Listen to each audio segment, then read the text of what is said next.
Welcome to the Emporia Public Schools podcast. I'm your host, Dr. Allison Anderson Harder, Superintendent. This podcast is our way to provide students, staff, parents, and community members easy access to information on a variety of topics. Once you've listened to an episode, we encourage you to use the electronic link to provide feedback or ideas about the episode to which you just listened to, or to share ideas for future episodes. We are visiting today with Emporia High School alumni, Kevin Rodriguez, who is a 2019 EHS graduate. So we're glad that you're here, Kevin. Yeah, nice. I'm glad I could make it. I've sometimes so busy that sometimes I'm not able to make these kinds of things. But thank you for having me on. Absolutely. Well, and so it was just great timing. It was just kind of happenstance that I was at the high school when you were doing the presentation. So Erica Huggard, who had been a previous teacher of yours, had invited you to come in and speak to her class, and that was just amazing. And you did such a great job of just being really real with the kids and just talking about your experiences. So we would just like to share a little bit more about that for other people who would be listening, and just celebrating what you've learned at Emporia High School, and then celebrating you for all of your accomplishments because you've worked really, really hard. Yeah. So to give a little context to our viewers, let me just introduce myself first. Like I said, my name is Kevin Rodriguez. I'm an Emporia High alumni from 2019. I'm also an Emporia State alumni. I graduated in December 2022. And currently, I'm a cardiothoracic ICU nurse at the University of Kansas Health System.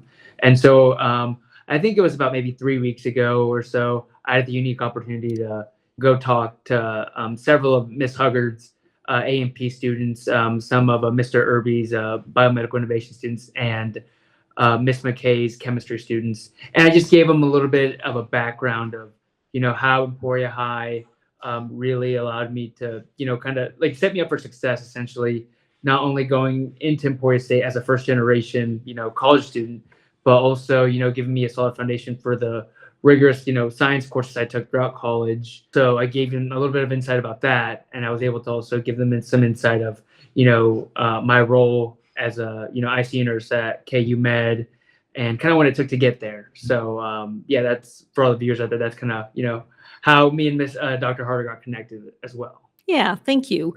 Well, why don't we back up a little bit to your high school experiences? So what kinds of activities were you involved in when you were in high school? So I would say I was involved in, just a majority of sports. So I played football, I played basketball, I played golf. I was involved in FBLA. So I was, somewhat involved, but not a crazy amount involved. But I just, had a really, big love for science. I mean, I think I didn't really learn that until my sophomore year in, just honors biology at in Miss Huggard's class. She really, lit that spark in me and really got me fascinated with, the mechanisms and the inner workings that, sustain our body, really. Awesome. Well, you've continued your journey as an athlete as well, because you were training for a half marathon. So has that happened yet, or is it coming up? So it's coming up. It's actually next weekend, next Saturday. I did run the Hospital Hill in Kansas City half marathon.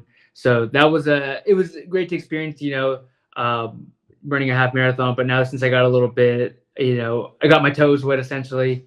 And, going to this one, I'm feeling a little bit more confident, have some goals I want to achieve, a time I want to make. So, I'm excited to run it. And I think, it's important to, especially if you're in healthcare, take care of yourself so you can take care of others. You want to be, a good example of, what it means to be in a good health. So. Absolutely. Absolutely. So right after you graduated from Emporia High, so you went to ESU. So talk a little bit about your path college-wise. So originally I was a pre-med major, I was a biology major, but with a pre-med emphasis, right? And so, initially, I started, talking to professors, being a part of these different clubs, really networking with students. And I slowly kind of came to realize, like, if I don't get into medical school, I don't necessarily have, a backup option really. So then I decided, kind of to explore different career options throughout healthcare. You don't necessarily, have to be an MD.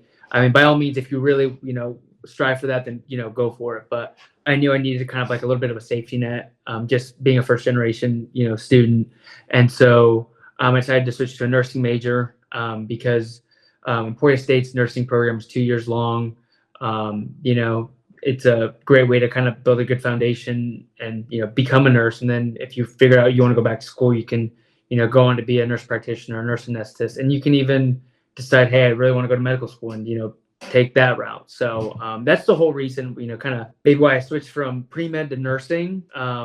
But yeah, that's kind of, the beginning part of my Emporia State journey. And then obviously I went through nursing school, graduated. And you are working on your master's? No. So right now I'm taking some prerequisite to get into grad school. So I've had a little bit of, I've had to do some soul searching, right? So throughout my time, at Emporia State, I always knew I wanted to be some kind of like provider, right? Whether, like I said, whether it be, an MD, be a PA, NP, nurse anesthetist, things like that.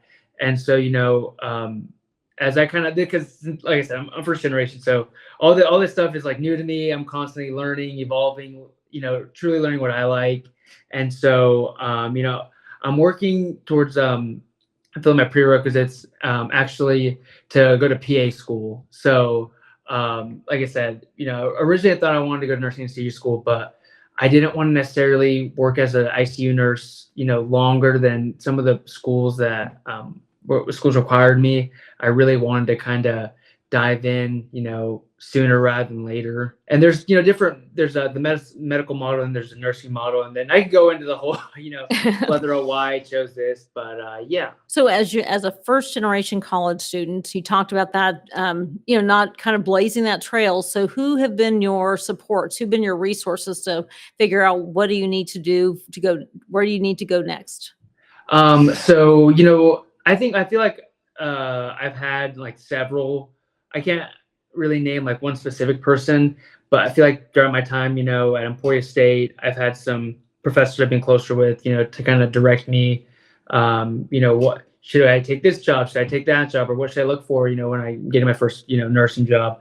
And then, now that I kind of want to go back to school and go to PA school, I've, met some people at the health system that can guide me and be like, hey, this is what you need to do. This is what you need to fill out. This is, what's going to stand out.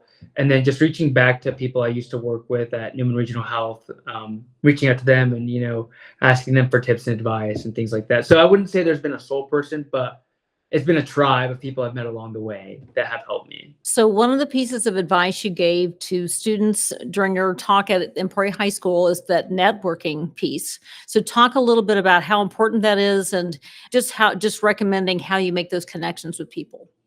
So I think it first starts off like maybe your first year of college, really joining clubs that you feel like, you associate yourself strongly with, going out and just meeting people. I think sometimes students get caught up like, oh, I have, especially, people interested in healthcare, they have like these classes that have like heavy loads of work and things like that. But it's really important to get out there and meet these different people because some of these upperclassmen I met, my first year of college, help me decide like, hey, like, you're gonna have to do this, this, this. I'm like, oh, I didn't know that. And then you also meet other professors who are in these clubs that have said, well, from my experiences, I've learned so and so about this, and so that's in college. But then like working wise, if you're interested in healthcare, I think maybe whatever you want to go do, just working in the hospital setting of some kind. I don't, it doesn't really matter what role, but just getting in the inpatient side of things and seeing kind of the hospital functions. And just getting to talk to, doctors, nurse practitioners, PAs, things like that. So you really get a feel for, what they do and what you might like or what you see yourself in. Mm-hmm. So we know that a typical day is not usually typical, right? So, yeah. So what would you say, just describe a day that you might, maybe even the last week that you've had? So, it typically depends. A typical day for me, it's really hard to describe. Just the unit I work on is a cardiothoracic ICU at KU Med. It's a 16 bed. We take care of patients who are post cardiac surgery, or have, gotten some kind of cardiac intervention or are waiting to get a cardiac surgery of some type. And so, typically a day starts off with me getting a report. Typically I'll have 2 patients and it just depends on, how many surgeries we have that week.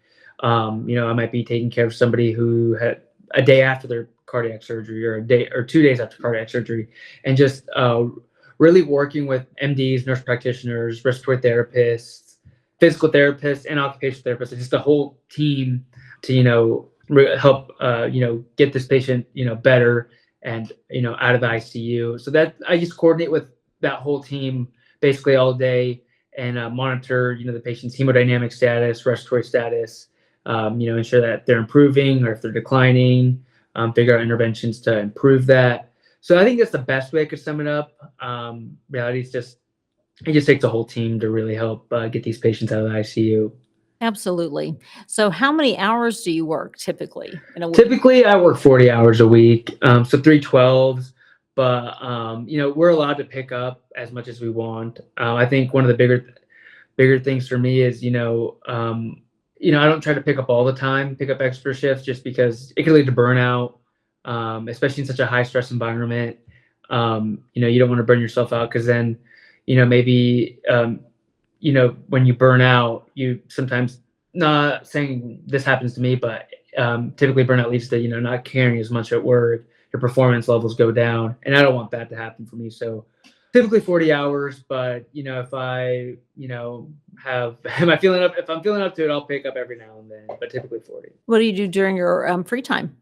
So during my free time, it's a lot of like basically like filling my cup is what I call it. So, I pour my cup into others 3 days out of the week and give my all to them.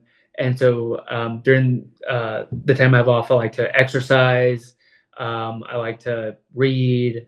I like to spend time with my friends and family, go out, downtown since I live in Kansas City. And then alongside of that, right now I just finished up organic chemistry, trying to fulfill those prerequisites so I can apply to school next April. So that too on the side. So I guess, it's a mixture of, trying to relax at the same time, still trying to achieve the goals I have in mind. Sounds like a good balance. Yeah. Sure, running kind of helps you process some things as well.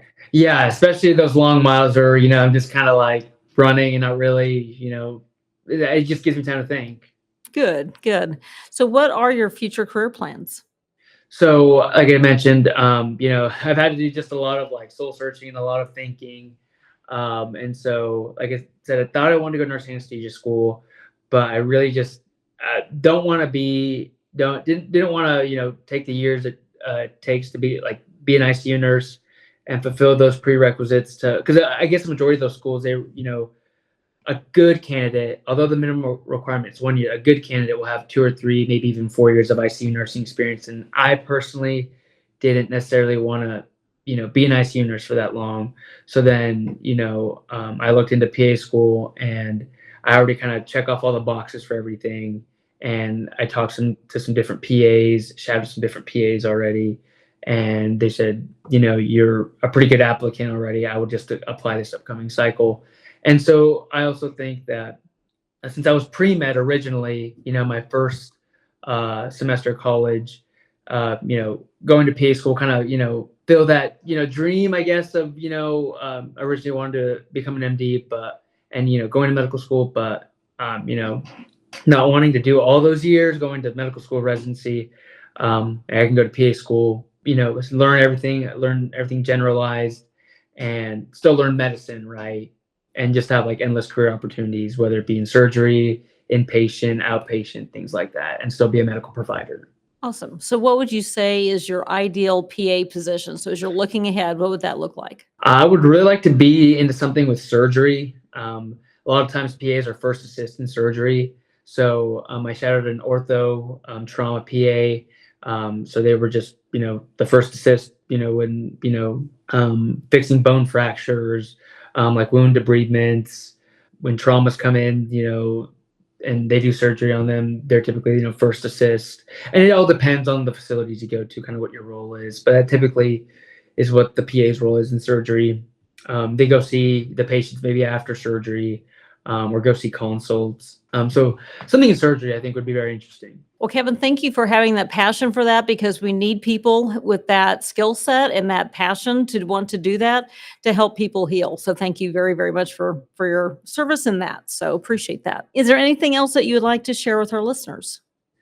I think that if you have, a son or daughter interested in healthcare, I think especially here at Emporia High, I think Emporia High does a really good job of just giving to us all the resources they need to, not only get a head start in wherever college they go to by allowing, dual credit classes, not only doing that, but just the teachers, they care so much about the students and their learning that parents can rest assured that their students are getting a really good quality education and they're going to be set up for success. Just the students have to put in the work, right? That's awesome. Well, thank you for the great shout outs to our science department at the high school and for all of our teachers. Appreciate it, Kevin. Well, thank you very much for joining us. Know that you're super busy and this Google Meet allowed us to do this. So thank you again. And it was great seeing you again. Great to see you too. We will end on our Emporia Public Schools mission statement. We engage, we empower, we inspire. Thank you for listening and watch for upcoming episodes.